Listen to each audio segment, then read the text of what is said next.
आप सभी को आदेश प्रणाम। जय श्री कृष्ण, राधे राधे, राम राम, सीताराम।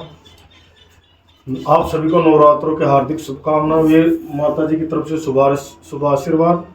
तो दोस्तों, आज जो वीडियो मैं बना रहा हूँ, तो मेरे पास कमेंट में और जैसे व्हाट्सएप के द्वारा भी मेरे पास सवाल जवाब आ रहे थे कि हमारे साथ ये होता है, हमारे साथ ये होता है। तो सभी को मैं फ़ोन पे या व्हाट्सएप पे साथियों जवाब नहीं दे पाता, इसलिए क्यों ना मैंने सोचा कि क्यों ना एक छोटी सी वीडियो ही डाल देता हूँ। तो अगर आपको मैं जो बता रहा हूँ इनमें कुछ चुनिंदा अगर लक्षण दिखे, या आपके साथ जो मैं 8-9 लक्षण बताऊंगा माता जी के आपके आसपास होने के संकेत, अगर इनमें कोई एक भी आपके साथ होता है तो दोस्तों आप ये समझ लेना कि माता हमारे आसपास ही है। तो दोस्तों, सर्वप्रथम हम क्या करेंगे, जैसे दीप प्रज्वलित करते हैं, तो जैसे दीप प्रज्वलित करते हैं तो सबसे पहले हमें माता से एक विनम्र प्रार्थना करनी होगी। जैसे आप कोई भी बोल सकते हो माता, जैसे कि हे करुणामयी, हे जगत जननी, हे रहस्यमयी माता, हे आनंदमयी माता, हे आनंद देने वाली माता, आपकी सदा ही जय हो। हे जगदम्बा, आपकी सदा ही जय हो। हे पहाड़ों वाली माता, आपकी सदा ही जय हो। हे माँ, जैसे बगैर पंखों वाला पक्षी और भूख से बिलबिलाता हुआ जैसे कोई छोटा बच्चा अपनी माँ की प्रतीक्षा देखता है, वैसे ही मैं भी आपकी राह देख रहा हूँ। हे जगत जननी, मुझे भी आके दर्शन दे, वह मुझे ऐसी बुद्धि दे ताकि मैं आपके नवों रूपों का गूढ़ रहस्य पहचान सकूं। तो इसी तरीके से हमें विनम्र भाव से कोई भी विनती करनी चाहिए साथियों। तो विनती करके जैसे ही आप देखोगे कि आपको, जैसे सबसे पहले मैं आपको से पहला जो बताऊं कि ऐसा अगर आपके घर में होता है, या जैसे कोई भी वृद्ध महिला, जैसे 60 साल से ऊपर की अगर कोई महिला, या 9 वर्ष से कम उम्र की कोई कन्या अगर आपके द्वार पे इन 9 दिनों में अचानक आ जाती है और मंद मंद मुस्काती है और आपसे कुछ मांगने की इच्छा जागृत करती है, या आपके सामने कोई प्रस्ताव रखती है, जैसे कपड़े का, खाने का, या हो सके कुछ दान दक्षिणा का, तो साथियों ये मानना कि जिस भी नवरात्रों में वो आई है, जैसे दूसरे में, तीसरे में, छठे में, 8वें में, 9वें में, तो ये समझ लेना कि वो माँ का स्वरूप आपको, आपके ऊपर बहुत ही प्रसन्न है।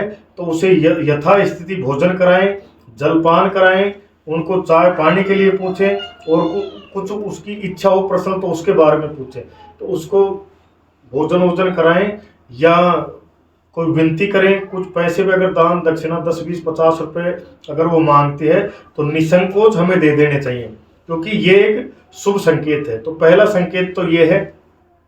और उसे अगर भोजन कराना या उससे बात करना तो बहुत ही मीठे स्वर में बात करनी है साथियों। तो पहला संकेत तो ये हो गया।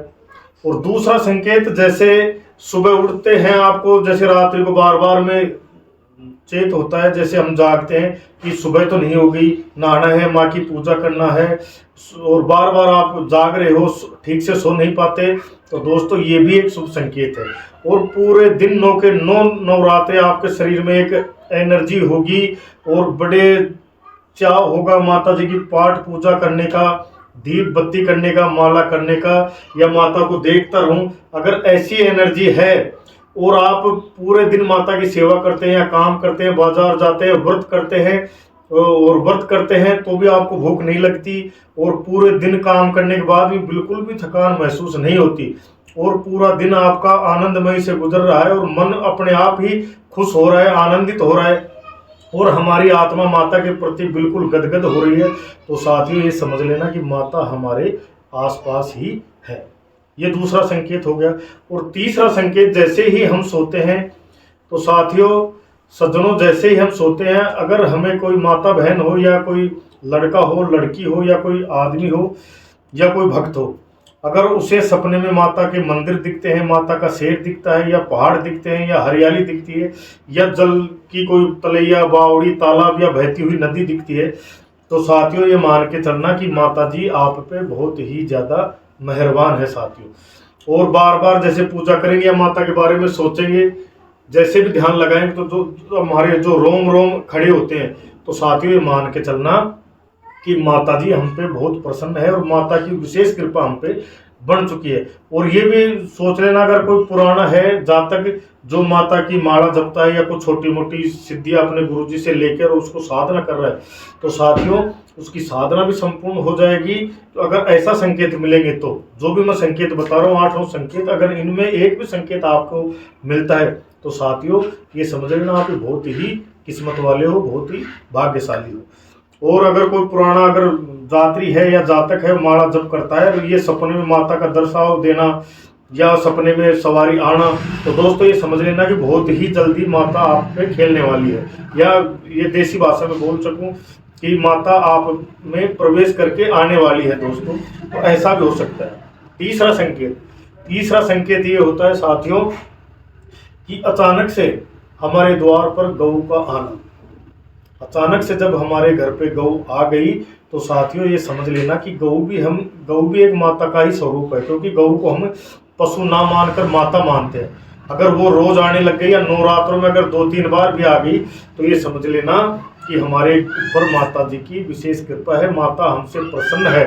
तो साथियों अपनी भक्ति भाव में अच्छी तरह से तन मन से लग जाएं साथियों, और उस गऊ को जो हमारे घर की माता बहनें हैं, जो शादीशुदा जैसे हमारी माँ है या अपनी भाभी है या अपनी पत्नी है, धर्म पत्नी है, तो साथियों वो अपने हाथ से एक रोटी लेगी, उसके ऊपर थोड़ा सा गुड़ रखेगी और दूसरी रोटी उसके ऊपर रखेगी, या फिर गुड़ नहीं हो तो यथा स्थिति कुछ भी मीठा, कुछ भी मिष्टान हो, तो ताकि वो गाय का हम मुंह मीठा करा सके साथियों।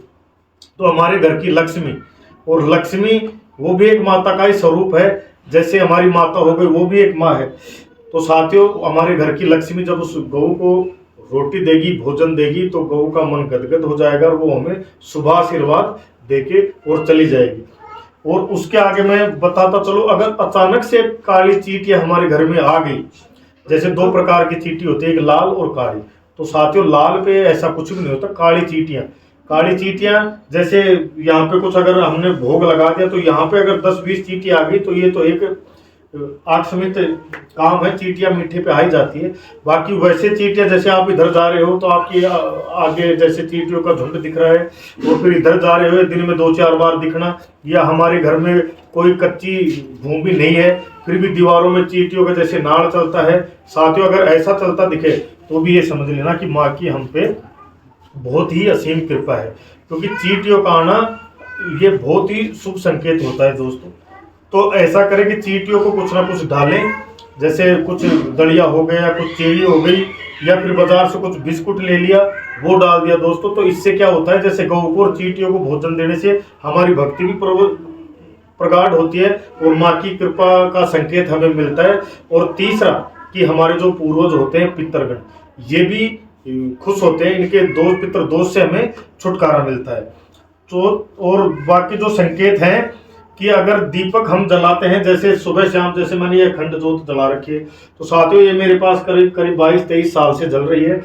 और जैसे कोई अखंड ज्योत नहीं जला रहा, जैसे दीपक में सुबह शाम भोग लगाता है या भोग नहीं लगाता, वैसे साधारण पूजा करता है, जैसे दीपक जलाता है, दीपक जलाते जलाते अगर संकेत हो कि माँ की जैसे ज्योत अचानक से लंबी हो गई, फिर छोटी हो गई, फिर लंबी हो गई, फिर छोटी हो गई, तो साथियों ये भी एक माता के हमारे आसपास होने के संकेत हैं, शुभ संकेत हैं साथियों। तो अगर ऐसा होता है तो भी ये मान के चलना कि माता जी हमारे आसपास है और माता की कृपा हम पे पूर्णतः बनी रहेगी। उसके बाद में अगर किसी भी कमरे में या माँ के, जैसे मैंने ये चौकी माता की बिठा रखी है, पर मंदिर है घर का हमारा, अगर मंदिर में या कमरे में कहीं भी अचानक से जबकि खुशबू आने लग जाए, जबकि हमने कोई इत्र सेंट वगैरह कुछ डाला भी नहीं, फिर भी हमें खुशनुमा माहौल दिख रहा है, खुशबू आ रही है, तो साथियों ये भी एक माता जी की कृपा का संकेत है। तो इस संकेत को भी अनदेखा ना करें। तो ये माता के कुछ संकेत हैं आपके आसपास होने का, तो इन संकेतों का ध्यान रखें। अगर इनमें से कोई एक भी संकेत आपके साथ ऐसा होता है, तो दोस्तों ये कथ के चलना कि माता जी की असीम कृपा हमारे ऊपर है, माता जी हम पे खुश है, और हम हमारी भक्ति को और भी प्रगाढ़ करेंगे साथियों। क्योंकि अगर ये भक्ति एक ऐसी LIC है साथियों कि ये जीवन के साथ भी और जीवन के बाद भी, तो हमारा कोई पतन नहीं करता। कोई शत्रु हमारा पीछा अगर कर रहा है तो अपने बुरे कर्मों में हमसे जो भी कुछ हमारा बुरा सोचेगा, तो वो उसमें कामयाब बिल्कुल भी नहीं हो सकता। तो इसी के साथ मैं वीडियो को विराम देता हूं। और ये वीडियो मेरे पास जो सवाल आए, इसीलिए मैंने सबके पास ये वीडियो के माध्यम से अपना मैसेज पहुंचाना उचित समझा, इसीलिए मैंने ये वीडियो बनाई है साथियों। तो इस वीडियो को देखें और इसका मनन करें। मनन करने के बाद अगर आपका कोई सच्चा दोस्त है या घर में माता बहनें हैं तो उनको जरूर ये वीडियो दिखाएं और लाइक एंड शेयर जरूर करें। जय माता।